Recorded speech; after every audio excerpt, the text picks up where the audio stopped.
C'est l'heure de travailler, mon pote. C'est pas seulement pour aujourd'hui, c'est pour l'avenir. Fais le boulot maintenant. Il est temps de rester concentré, et tu le sais. Ne te laisse pas distraire par ce qui se passe à l'extérieur. Dieu travaille en coulisses, dans ce domaine que tu ne peux pas voir. Les choses ont changé dès que tu as reçu ce en quoi tu croyais réellement. Les bonnes opportunités, les bonnes rencontres, la guérison, l'abondance. Tout commence à s'aligner en ta faveur. On parle de l'injustice, de la difficulté, du fait que personne ne comprend. Et devine quoi? Tout ça c'est vrai. Ce n'est pas équitable. La plupart des gens ne comprennent pas, et ils ne comprendront jamais. Alors pourquoi en parler? Profite de cette occasion pour reconnaître que le chaos dans ta vie te façonne et t'améliore, parce que tu choisis de persévérer quand tout le monde abandonne. Qu'est-ce qu'un homme? La personnalité d'une personne, ses façons d'agir, ses pensées, ses actes, tout ça dépend de son cœur. Car qu'est-ce qu'un homme? Un homme, c'est son cœur. Un cœur menteur et trompeur signifie un homme menteur et trompeur. Un cœur mort signifie un homme mort. Peu importe la célébrité, la richesse ou la renommée, s'il n'a pas un grand cœur, il ne peut pas être grand. Et si le cœur est grand, l'homme reste grand en toutes circonstances, qu'il soit riche ou pauvre, grand ou petit. C'est le cœur qui fait la grandeur. Enseigner aux gens comment trouver ce généreux moment présent et se détendre réellement dans l'inconnu, se dissocier de leur corps, de leur environnement et du temps, le futur prévisible et le passé familier, ça les pousse, pour une raison quelconque, à se ressaisir.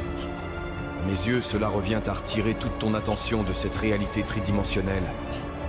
Et c'est là que la porte vers la création et le moment mystique commence vraiment à s'ouvrir pour les gens. C'est facile d'utiliser ton enfance comme une béquille au lieu de la voir comme un outil. Beaucoup de divorces se produisent. Et les gens disent que leur famille est dysfonctionnelle, utilisant ça comme une excuse. Mais ce n'est pas une excuse valable, parce que la famille de tout le monde est d'une manière ou d'une autre dysfonctionnelle. Élimine chaque béquille, débarrasse-toi de toutes celles-ci, et dis-toi que c'est à toi de jouer. Que vas-tu faire maintenant que tu as lâché tous ces fardeaux? Blâmer les autres est juste un moyen facile de s'en sortir. Dieu dépose des rêves dans ton cœur que tu ne peux pas accomplir seul. Tu n'as peut-être pas l'expérience, l'argent ou les connexions, mais Dieu les a. Tu es à une étape près de voir tes rêves se réaliser. On n'a pas le contrôle. Beaucoup d'entre nous n'ont pas le contrôle. Certains choisissent de rester à terre, mais ce sont ceux qui se relèvent constamment aussi vite qu'ils le peuvent, qui grandissent et qui réussissent dans la vie. Qui contrôle ta vie? Qui prend les décisions dans ta vie chaque jour? Qu'est-ce qui tire les ficelles dans ta vie? Avant de dire toi-même, pense à ça chaque jour quand tu te réveilles. As-tu pris les décisions que tu devais prendre pour progresser? T'en as besoin, sérieusement. Bien sûr, ça va devenir difficile. Bien sûr, plein de choses peuvent perturber ta concentration. Mais tu dois tenir bon, mon ami. C'est un autre niveau aujourd'hui. Si tu peux le voir dans ton cœur et que tu as le courage de le dire, ça arrivera. Souvent, les gens croient en certaines choses, mais les gardent pour eux. Si tu commences à parler de ce sujet, tu crées cette loi de l'attraction. Et ça deviendra réalité parce que tes rêves doivent être plus grands que toutes tes peurs et toutes les conséquences. Ce qui fait que les gens échouent, c'est qu'ils rêvent trop petit. Ton problème dans la vie n'est pas de viser trop haut. C'est si tu vises trop bas et que tu échoues.